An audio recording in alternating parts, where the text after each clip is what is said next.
Advocate Tekane Maqakachane, who's the president of the Lesotho Law Society, to look into suggestions that the embattled Prime Minister has tricked his opponents by signing the agreement to form a new coalition with the opposition Democratic Congress so that he can demand to head that coalition. We also want to ask if the Prime Minister may escape a possible prosecution stemming from his assassination of his late ex-wife. Thanks so much for joining us, Advocate. This is a tricky one and I guess unprecedented in many ways. But before we discuss the interpretation of the law, take us through the law as you understand it. Thank you very much.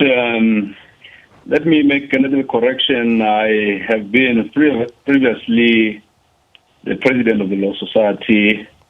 I did step down previously, okay, and am now simply a student of democracy and constitutional law. Great. Thank you so much for that correction. Thank you very much.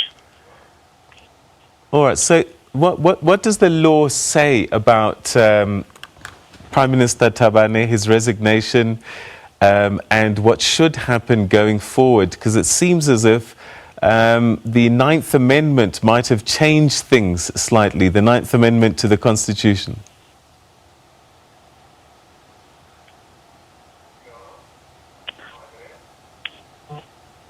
Hello, Advocate, are you there? Thank you very much. I'm still there. Right, yes, please, if you could just take us through what you understand the law to be saying around the Prime Minister's resignation. Well, the law is very clear. We are Westminster model parliamentary democracy, in terms of which both the Prime Minister and the Cabinet as existence in government is supported or should be supported by the confidence of the members of the National Assembly. And without that confidence, then we wouldn't be having any government. But that definitely will very much depend on whether we are having a positive or a negative parliamentarism. The distinction there is very important. If you are having a negative parliamentarism, that's the occasion where a government not necessarily need an express confidence or no confidence motion. The majority of members of the National Assembly may nonetheless, without a no confidence motion, allow the government to continue, but where through express or otherwise by conduct, the National Assembly members indicate that they no longer support the current government, then by convention, the government, including the Prime Minister and the Cabinet members, must resign. But in a system where you require a positive parliamentarism or investiture vote, that's exactly where you will require an express formal vote of no confidence. So ours is a system of negative parliamentarism, and the moment the dynamics, formation, and the profile of the configurations in Parliament suggest that the government of the day no longer enjoys the majority, the Prime Minister and the Cabinet members must resign. Now, coming directly to your question, the Ninth Amendment requires that where a vote of no confidence has been passed in Parliament, the National Assembly, the Prime Minister must of necessity resign within, although not expressly, it requires that he must resign within 3 days. And by resignation, our Section 152 would require that a letter must be returned to His Majesty the King, and once it reaches the office or a proxy of His Majesty, then that resignation would be considered to be effective. But my understanding is that as of now, there is no such a written resignation to His Majesty the King. Then it means we are faced with some kind of a constitutional crisis where a resolution has been taken, whether it is constructive or express, but it is very clear that the present government, popularly known as the 4x4 government, no longer enjoys the support and confidence of the National Assembly. In the circumstances, then, that would mean that the Prime Minister and the Cabinet should have resigned within 3 days. And in the event that there is no such resignation, then that will result in our Constitution making a provision that in the event where the Prime Minister has not resigned, I think that is Section 87(5). The King is authorized, on the advice of the Council of State, to remove the Prime Minister who has not resigned within a prescribed period of 3 days. So presently, that would mean that without a formal resignation, the ball now is in the court of the Council of State to advise His Majesty according to remove the Prime Minister, and that's where we are presently, and whether there has been legitimately a resolution of no confidence or otherwise, those are matters of fact which I cannot speak to.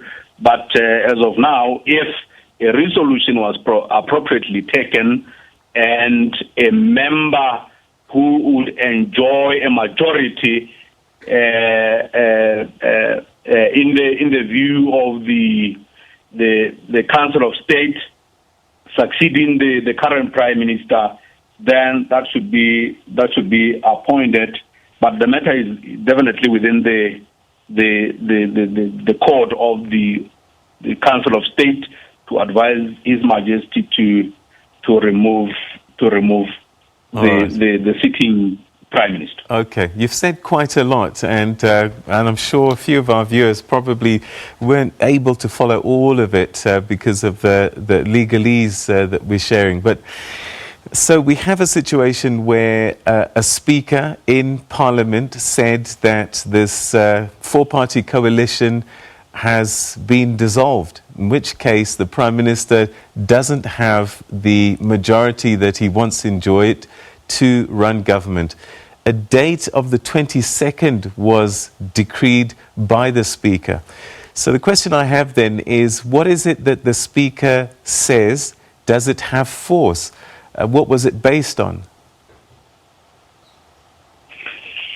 Well, matters internal to the National Assembly, I may not necessarily have first-hand information about that, but I would rely on the very fact that the Speaker made an announcement that the current administration, popularly known as 4x4, has collapsed, and within a period until 22nd of May, it will be a process where logistics are put in place in terms of which the new administration would come in place.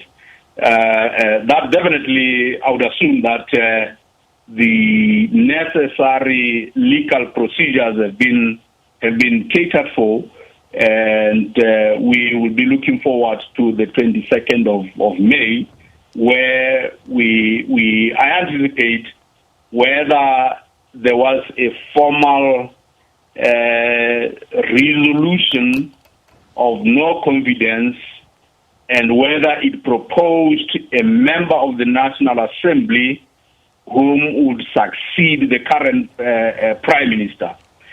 If that is the case, then we are expecting that on the 22nd, then the new Prime Minister would be announced. But if there has been no formal resolution or a designated member of the National Assembly has not been expressly made, we are left with a situation where there is an express no confidence without the necessary naming of the successor, which will then result in reinventing the wheel on the 22nd. That is to say, there will be a need for express vote of no confidence. Okay, we're running out of time. We're running out of time. So one important question, though, is immunity to prosecution. And I wonder, is as a sitting Prime Minister, is he immune to prosecution? And after he is voted out, either by a vote of no confidence or whatever route is taken, would Mr. Tekane still enjoy some immunity to prosecution? Well, our constitution is very clear, based on equality, regardless of the status, whether you are a member of the executive, whether you are an ordinary member on the street, you do not enjoy any immunity. Expressly, our constitution grants immunity to His Majesty on a number of issues, including criminal and civil list, in terms of our constitution. And in the absence of any express provision granting any immunity in favor of the member of the executive, be it the Prime Minister or member of the cabinet, we are of the view that there is no such immunity, and once the Prime Minister vacates the office, he must definitely face, and should have faced already, the prosecution processes that are underway in respect of the murder, the alleged murder of his former wife. All right. Advocate Tekane Maqakachane, thanks so much indeed for joining us. Former president of the Lesotho Law Society and now an advocate for democracy. Thanks so much indeed for your time.